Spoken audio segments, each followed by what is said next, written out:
Well, hey family, this is Darlene. Wanted to thank you for stopping by the Jury by BDK YouTube channel. I know you didn't come here for a sermon. So here's the video and we'll talk Well, about hey family, happy Tuesday. This is Darlene sitting here making earrings.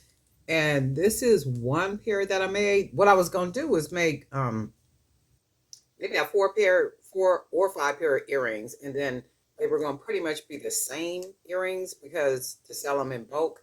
But then I was like, I don't want to do that. I'm gonna just make different earrings. One, two, three, four, five, probably five pair on camera, and then the five pair will be a part of the case, that I sell.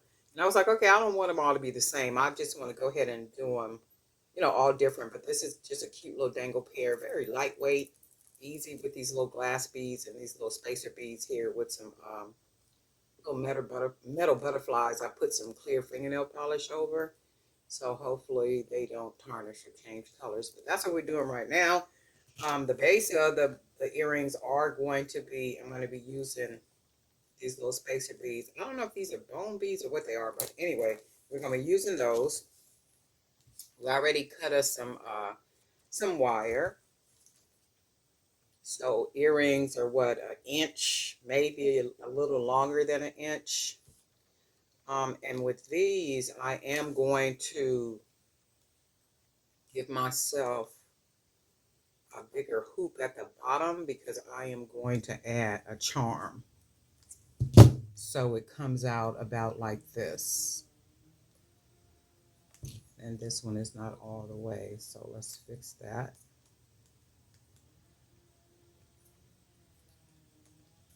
Okay. And then I think we're going to go ahead and start with these spacer beads right here. And then we're just going to grab whatever we got going on here and just try to figure something out along the way. And if I don't like the way it looks, meaning the earrings, we'll just do something different. And I think what I'll do is use some of these glass beads. I still got a lot of these that I haven't used. The blue, the green. And sometimes I just be holding on to beads. And I'm like, okay, well, I don't want to use those yet. But it's like, Darlene, use them beads. If you don't use them beads, girl, and go ahead on and then buy you some more if you need some more. And then keep the train moving. So, looks like this so far, which is cute to me. And then I think what I'm going to do, I got some little Buddha heads right here. That's away from the normal, I think the 10 millimeter ones that I generally buy. So these came in a little case. I can't see it, but it's a little Buddha head. So we're going to use these. And this basically is going to be the earring. So all we're going to do, take our pliers now, have about that much wire. Go ahead and fold it over like we do. And then just go ahead and wrap this wire. And sometimes I use my hands, as you guys already know. If you've seen any of my videos, you already know sometimes I use my fingers. Let's see if we can close this off a little bit more.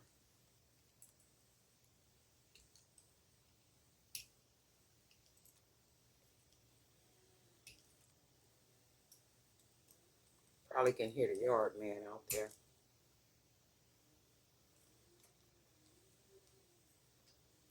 And like this. And we're going to leave our hoop right here because we are going to put one of the butterflies at the bottom. So we'll go ahead and do our second earring. About that much wire. And we will go ahead and fold that wire over, start wrapping that wire. Turn that up so we can straighten that up. And we'll do this like this. I was watching a video last night. I don't know how it came up in my feed, but it was a video of a young lady that's a truck driver. Like she's literally out there on the road driving those big old, I guess, 18 wheelers or whatever they're called. And I'm like, man, that's just crazy that a female, and she's young too, a female is out there driving trucks like that on her own. They almost look like a spark plug, just kind of out there on her own. I don't know if anybody is in a truck with her because she never shows anyone else. Um, Basically, just her. So she'll show herself checking in, like literally show her entire like process and driving down the road and like all of that stuff. And I'm like, wow, I could never do anything like that. Like just be out there on the road in a truck by myself, traveling and doing these different things. I have a cousin who these look like two different. These are two different butterflies, but I think I am going to. I'm gonna still use it, and I think what I'm gonna do, I'm gonna try to cut this bottom part off. Um. Oh man. Let's see. I might have to use something different. You know what? Uh, because what'll happen is if I use it, because it has that extra hole at the bottom, it'll seem like it'll make it longer. So let's do this. We're gonna use the butterflies that match. But anyway, I got a cousin that drives, and he had said that he said, it's really good money. He said, but I never, get to see my family. Like I'm always on the road. And his thing is he's always on the road because of course, the more he's on the road, the more money he makes. And for him, the unfortunate thing is he had a 4-year-old daughter that passed away while he was on the road. She passed away from asthma attack, and he still feels like really bad about that. Like his whole thing is, I wasn't here for her, and she passed away when I wasn't here. And then the conversation from us is like, you know what, you were away working, to try to take care of her, not try to, but take care of her, and you was taking care of your family really well, so. And it's not really anything you can say. You can say what you're going to say to make it, try to help the person to rationalize and hopefully tap into their logical thinking. But of course, when you're going through something like that, something that emotional, you don't tend to think right. You don't see things like other people see things, and that's okay. And he's still kind of going through it, and it's like, wow, the craziness of it all. They make really good money driving them trucks and stuff, but they ain't never home. Because when I say he is always on the road, he is always on the road, like always gone. But shoot, they live good though. I know that much. And have you ever thought about it? In everything that we do, there is a price to pay. There is some type of sacrifice. There's something we have to give up for something. Okay, so I really like these. I really, really like these. These are really cute. So we used those butterflies, so those came out really nice. And then we have these. So we got two adorable pair of earrings. And let's make a couple of other pair because we already got our wire cut. Let me make sure these are the same. One of the wires I cut shorter than the others only because it was the way I cut the wires. So let's see, we got this one, and this is just a little bit longer, if you can see right there. So I'm gonna have to cut that little bit off. And then, do I have some more? Yeah, I do got a couple more of these. So I'm gonna make a big enough hoop on the bottom so we can have some charms. And then what we're gonna do, we are gonna use our these beads again, spacer beads. I really do like these. These are nice beads. And then let's see what we can do. Do I want to use the green? Let's use the green beads. I haven't. Are these green beads in here?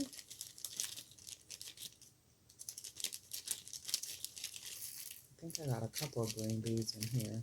And do you know when I bought all these beads, I got a whole pack of red ones around here. These real pretty beads. I don't know where those beads are. I'm gonna have to go through all this stuff up here and find them. Green matches really well. Really like the way that looks with it. But then let's see something. If we do the green, what do we got that we can match with the green, like a you know what? Let's see something. How this one looks.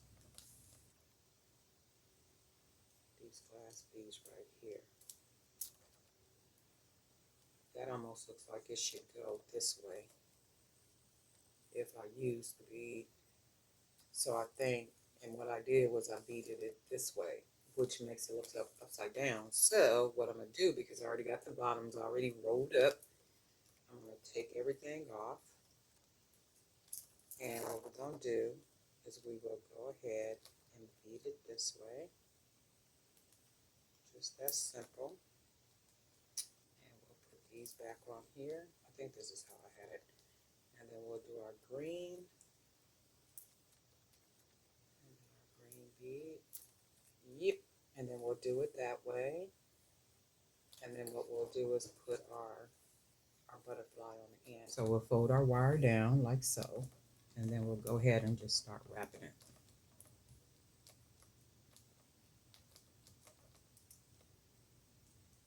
And you don't have to be using your thumbs and stuff like I'll be doing. You could always use your pliers. I just have gotten into the habit of, just doing that. And it could be because the wire is so flexible. It's so easy to, just wrap it and do it with your fingers. So then it comes out looking like that. I like the way that looks. And then we will do our second one. Grab it about here. Fold that wire over so it looks like that. And then we'll start wrapping that wire around.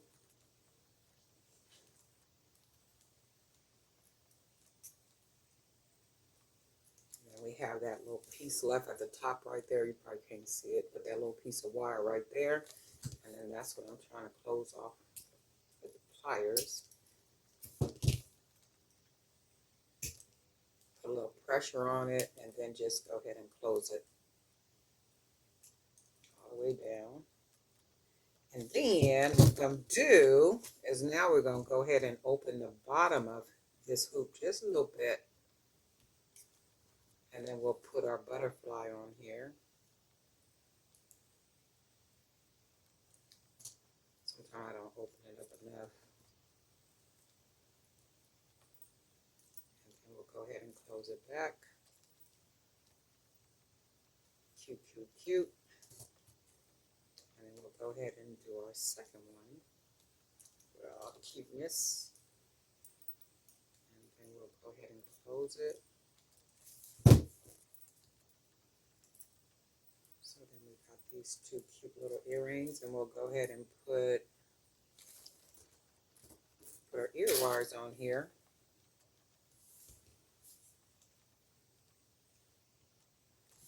I don't know if it's just me, but I very rarely have anybody ask for clip-on earrings. I mean, it is like so far and in between. I remember like when I first started making the jewelry, like the leather and suede, people would always, I know I was making a lot of clip-ons, and then it's like gradually people start asking for pierce. Like everybody was asking for pierce. I'm like, okay, well, wow. And even like now, whenever I sell or whatever, it's always pierce. I never have a problem selling pierced earrings. Every once in a while, somebody might, like far and in between, somebody might ask for clip-ons. But this is the second piece. So we actually got 3 pair of earrings. This is already at 15 minutes, so I'm not gonna make it too long. We were able to get 2 pair made in this video, which is good stuff. And I really do like the way these came out. So I got 2 more pair I'm gonna go ahead and make. And I might just do a different video with those, but I really like the way these look. And the thing is, if you're getting 3, not 3, this is 3, 4, 5. I think I'm gonna do like 8 pair. So it'd be like 8 different pairs of earrings in a case, right? For a really reasonable price. And I am gonna probably put these on Poshmark. They're gonna go on Fair, and there's 2 other websites that I sell on. And then also take pictures of them. I had earlier did a screenshot of one of the websites where I sell pictures on. Like, I literally take pictures of my product, and the pictures I put on these different platforms that allow you to sell your photos. So, in full transparency, unpaid earnings was $430.10, right? So, that was for pictures being sold on this particular platform. That's why I'll always be saying figure out ways, because we have to take pictures to put pictures on our website, on any of these platforms where we're selling what it is that we make. And that's why another reason I always push quality pictures. You got to take quality pictures. So if you're taking pictures and they're quality pictures, research the different platforms where people buy pictures from. Somebody had asked me, well, can you explain the picture websites? And I think I'll be covering that, a lot in the different videos. There are different websites like Shutterstock, Pixels, Getty Images. There's a lot of other ones that you can research, and they're platforms where you sell your photos, your images, right? Keeping in mind, the people that go and buy those images, they usually have websites, blogs. They might print up some type of digital not print up, but they may create some type of digital magazine like what I do. So in my digital magazine, if I needed to talk about anything boho as it relates to jewelry, I would probably want to be one of the people that go to these websites and purchase images of boho jewelry and then put them in my articles in the digital magazine. But because I make the jewelry, I don't have to buy the pictures to match the pictures with the content in the digital magazine. So there's businesses, solopreneurs, entrepreneurs. There are people that literally need images to match with their contacts, with their content for any type of printed or online platforms that they have, right? There are also businesses that print up some type of marketing material. They may have brochures. They may have like all kind of different materials that you can think about. If you go to different websites online, generally those articles have pictures. Many times the creator of that content have purchased those pictures. They didn't go somewhere and take a picture of New York. They didn't go somewhere and take a picture of a stack of bangles if they don't make jewelry. But yet their content for that day or that article or whatever may be talking about trendy jewelry as a part of the stories or articles within their reading material, right? So when I say about taking pictures and taking quality pictures and finding platforms to sell your pictures, I really do mean that. So if I go in and I check this morning at full transparency, it says $430.10. It says unpaid earnings, $430 and 10 cents, right? So there's different ways to earn different income from what it is that you're doing. If you could never sell another piece of jewelry, how else would you make income from what it is that you do? That's a really good question. And that's a really good question for all of us, right? But anyway, Darlene Knight for Jewelry by BDK. I'm a little chatty. And guess what? Y'all didn't come here for a sermon, but you're gonna get one. And we'll talk.